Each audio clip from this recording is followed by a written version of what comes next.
નમસ્કાર મિત્રો, વિડીયોમાં તમારું સ્વાગત છે। જી હા મિત્રો, અત્યારે હાલ મોટા અને મહત્વના સમાચાર સામે આવી રહ્યા છે। તો મિત્રો, સમાચારમાં વાત કરીએ તો કોંગ્રેસના વરિષ્ઠ નેતા સોનિયા ગાંધીની તબિયત અચાનક બગડતા તેમને શિમલાની ઇન્દિરા ગાંધી મેડિકલ કોલેજ હોસ્પિટલમાં દાખલ કરાયા છે।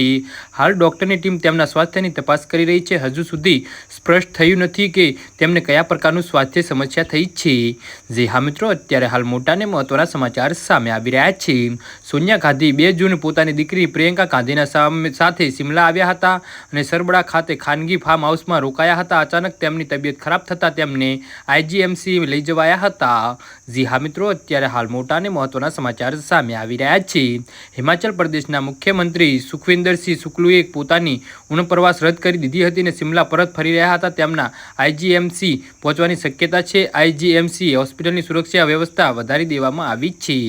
જી હા મિત્રો, તો આના વિશે તમારું શું કહેવું છે તો નીચે મારી કોમેન્ટ બોક્સમાં જરૂરથી જણાવજો અને મારી યુટ્યુબ ચેનલને સબસ્ક્રાઈબ કરવાની ભૂલતા નહીં। વિડીયો પૂરો જોવા બદલ તમારો આભાર।